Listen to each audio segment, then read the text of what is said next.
Sanibonani guys, igama uNqobeleni phathela amazwi la ekwababa angomhla ka-16 July. Namhlanje-ke uZwelakhe bekade eyidluxuza laphaya, ecula, edansa, ephuza utshwala kubo phela komuzi kaKhethiwe ebizwe uSibari wakhe. Hayi bekumnandi impela, kubonakala ukuthi hayi cha, it is the night to be. Lapho-ke uBahumi naye bekade emlekelela-ke phela i-boyfriend wakhe, kuculwa guys, kudanswa, kanti akazi ukuthi hayi usuka lizophetha kahle. Kuthe kusanjalo kwabe kungena i-phone call eney'ndaba ey'swabisayo. uZwelakhe bamtshelile ukuthi-ke i-truck kade-ke i-driver ubaba uRadebe ibe involved kwi-car accident and-ke usesibhedlela kuyambula kuyembeswa. uZwelakhe umane wanyuka ubala same time ebusweni, washo ukuthi uyeza usendleleni. Semefika esibhedlela-ke umalumekazi wakhe bekhalame iy'nyembezi engaduduzeki, noma wakhe-ke umambokazi bekade ekhona eduze kwakhe. Wabuza ukuthi kwenzakaleni.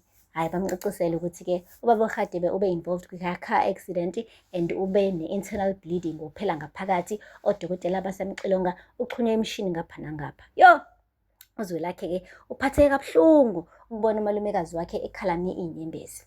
Kuthe kusasuka lapho-ke, hhayi wahamba wayegumbini-ke eyofuna ukuyibonela yena mathupha ukuthi ulimele kangakanani. Namadodakazi akhe-ke lo baba bekade ekhona ewaduduza uZwelakhe esho ukuthi ubaba wenu strong, uzovuka kungekudala. Nangampela kawagunyanga-ke lawo mazwi, sanyakaza isandla sikababa uRadebe wavuka.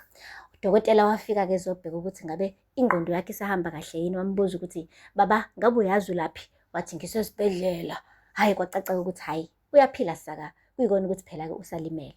Guys, le kwamambokazi-ke hhayi ubesakhala unkosikazi wakhe phela akazi ukuthi usaphapheme. Washo ukuthi ngingaba yini ngababa babantwana bami, hawu kodwa abantwana bami bona bazoba yini ngaphandle kwababa wabo. Hhayi kwafika omama benkonzo-ke, hhayi bacula-ke beduduza-ke besho ukuthi akehlolwa lutho Jesu. Bahlabelela-ke guys, bahlabelela-ke. Hhayi umama-ke lokhu eqhubekile nokukhala. Guys, uthe umama oyedwa-ke esephuma laphaya ukuhambisa umkhuleko, wahlaba ngejubane. Wale emzini kaDumisani eyobikela phela unkosikazi wakhe ukuthi hey, ubulaphi mfazi, sihambisa umkhuleko lapha kaMavovo, wena uhleli la kanti awuvaze yena u-check egroupini ukuthi konakele. Wathi ukhuluma ngani? Wathi hey, ngikhuluma ngokuthi phela ubaba uRadebe lo kade drive i-truck laseMkhize Logistics, hey ube involved kwi-car accident ngayizolo. I-truck wena ungafunga nanokuthi bekade lilidala ngendlela elinomfozeke ngayona, ngelikwazi nanokukhandeka. Yena-ke kuyambula kuyembeswa-ke nesibhedlela, uxhunywe amapayipi ngapha nangapha. Hayi bo, nkosikazi kaDumisani wenze sengathi uyadabuka, wathi hawu ngempela, hawu zezabuhlungu iy'ndaba. Ithi-ke ngifonele naye-ke phela ukhabazela ngimtshele ukuthi hawu hey bo, sekonakele phela laphaya kaMkhize. Guys, wafona, babulaphi, phuthuma uze ekhaya. Hayi guys, naye-ke uDumisani ngokuba undaba womuntu wesilisa owundaba kanje angimazi, wafika egijima. Uthe mefika khona unkosikazi wakhe wathi webaba, ngithi ngikuhlebezele phela ukuthi kaMkhize hhayi konakele ngiyakutshela. Uyabona leli truck elilodwa kwalama-truck amasha abasanda kuwathenga, hawu ngeke usalibona nanokulibona. Lima fihli, limane lashaya isizolo. Kanti qagela ukuthi bekudriver ba uRadebe phela. Ungabona ukuthi nawe unjani, usesibhedlela uxhunywe amapayipi ngapha nangapha. Hey lo mama bengafunga ukuthi naye ubeyile lapha esibhedlela wayibonela. Uzwe le ndaba le ngumama wenkonzo, kodwa usexoxa sengathi uyena obakade ebona yonke into. Guys, akajabulanga kanje uDumisani. Umane wasina wabheka le, wathi hehehe ngasho. Ucabanga ukuthi uba lo mfana, ucabanga ukuthi angaxosha mina ukhabazela ebhizinisini lasekhaya ebese nje kumane kutholakala kanjalo. Ha, bayangilwela mina ukhabazela. Yabona la kulwela mina-ke mina. Ngiyakutshela wena, futhi sabona okuncane kusezokukhulu. Ha, buka nje balele kobandayo kodwa balwela mina. Hayi bo guys, uDumisani kaze ajabule kanjeya. Lapho-ke guys, okuwesinako konke-ke benze uphenyo mayelana naleli truck ukuthi ngeke phela ukuthi ilisa lisha kangaka bese-ke limane nje lishayise kuphele kanjalo. Wabuza-ke uZwelakhe ebuza yena uRadebe ukuthi kampela kwenzakaleni kulobuya busuku. Washo ukuthi hey, kuqhamuka imoto nje laphaya. Ngathi ngiyawabamba amabhreki awabambeki, ngathi ngiyawabamba amabhreki awabambeki. Wathi uZwelakhe ngeke ungakwazi ukubamba amabhreki, phela lama-truck mashasha. Yini ebekade inkinga emabhrekini? Hhayi, kwaqala-ke manje kwasolakala umgqakazi ukuthi ngathi kukhona isandla semfene esike sathi ukuthintathinta leya truck ebese-ke yagcina yalahlekelwa amabhreki kanjalo.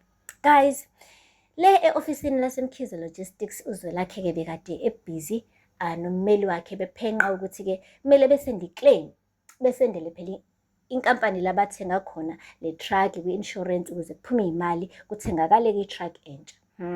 Guys, ujabulile kuZwelakhe ukuthola ukuthi ngampela i-insurance yabo isivuthiwe. Kuyikona ukuthi bathe bebheka kahle emaphepheni bathole ukuthi ubaba uRadebe bengabhaliswanga njengabashayeli balapha eMkhize Logistics. uZwelakhe uthi akwazi ukwenzeka lokho. Bonke abantu engibaqashile babhalisiwe. Washo-ke ubhuti lo uphethe ifayili wathi nali ifayila, alikho igama likaRadebe la. Hayi bo, wathi uDumisane wenze yonke lento. uDumisane ngathi akahambisa amagama wonke abashayeli bethu, kushuthi akamhambisanga uRadebe. Wathi ya, okusho khona ukuthi-ke i-insurance ngeke ize sikhokhele. Awu, waqala waphathwa ikhanda uZwelakhe. Phathwa ikhanda uZwelakhe lamqenqetha ikhanda. Walibamba ikhanda lakhe uZwelakhe, kubonakala ukuthi yabona-ke manje usiyagula, cause beyitshela ukuthi iy'mali zale truck zizokhaveka guys. Kuthe kusanjalo kobe kufika uma wakhe, wambuza wathi ndodana udliwa yini? Wathi ma, haya uyabona nje ukuthi na kumapeketwana ma. Wathi ngiyazi ukuthi ubani owenze lento. Wathi usukhuluma ngani-ke manje ma? Wathi uDumisane wonke lo, wena uboni uvuka emaqandeni Zwelakhe, sixosha uDumisane simxosha nendodana yakhe. Emva kwalapho i-truck yodwa yethi ilahlekelwa amabhreki. Obona ukuthi kahle kahle uDumisane wonke lo. Wathi ma ngeke ma, kahle ma, uyabona ukuthi nawe ngikwenza konke okusemanje nami kumele ngenzeni mina, yini esekumele ngiyenze mina? Kanti uNhlanhla uncike ngesicabha yayizwa yonke le nkulumo. Sekusuka lapho guys, engathi-ke akwanele ukuthi uZwelakhe usahambiswa phansi phezulu istress sokuthi-ke i-insurance ngeke ize ikhokhele i-truck. Kobe kufika ubhuti-ke ekuthiwa uMatlala, okuyiyona iclient enkulu ebekade bezoyihambisela leli order eliginqike ne-truck. Ufike wathi kumele ngizwe ngabantu ukuthi i-truck leni liginqikile, kunini ngilindele impahla yami mina ifike. Wathi Ncese, uyazi bengisazokufonela. Wathi cha Zwelakhe, kuyacaca ukuthi wena awunamsebenzi ngaleli order lamele uwetha ama-millions, nayo-ke into ezokwenzeka, I'm pulling out. Wathi how no, ngeke ukwazi ukuyenza lento ebatshela. Wathi njengoba ngisho ngeke ngisasebenzisana kanye nani, futhi yonke le mpahla elimele uzoyikhokhela wena, uzokhokhela ngisho nalesi sikhathi lesi se-contract ukuthi manje-ke ngiyayiqhekeza le contract. Una-penalty kumele ikhokhe ngokuthi usheshe uqhekeze i-contract isikhathi esingakafiki. Wena-ke leyo mali leyo izokhokhwa wena, owema Zwelakhe. uZwelakhe guys is drowning in debt. Isikweleti sidle umnyukena. And angazi ukuthi why izinto ezimbi kangaka zehlakalele uZwelakhe ngesikhathi esifishane kangaka. Zolo lokho bekade introduce le nkampani ebiza ngokuthi iMkhize Logistics. Kwiqiqi kuba khona abantu nje enkampanini, uyabagxosha, inqwaba yabantu uyabagxosha. Kwiqiqi i-truck elishasha seliba involved kwi-car accident, and umuntu oleyo accident uyilunga lomndeni. Kwiqiqi i-truck manje-ke angeke isakhokhelwa insurance because igama lalo muntu belingekho phansi kwenkampani. Hayi, phezu kwako konke lokhu balahlekelwa i-client banikeza ama-million ngama-million, and kumele futhi akhokhe iy'ndleko zokuthi le contract guys iyaqhekuzwa. Too much for one man. But-ke asithembe uzosurvive ubhuti. Aphela lapho-ke amazwibela namhlanje. Ningakhohlwa ukusubscribe and comment. Until next time, bye. Sanibonani guys, igama uNqobile niphathela amazwibela ekwababa angomhla ka-16 July. Namhlanje-ke uZwelakhe bekade edluxuza laphaya, ecula, edansa, ephuza utshwala kubo phela komuzi kakhethiwe ebizwe uSibari wakhe.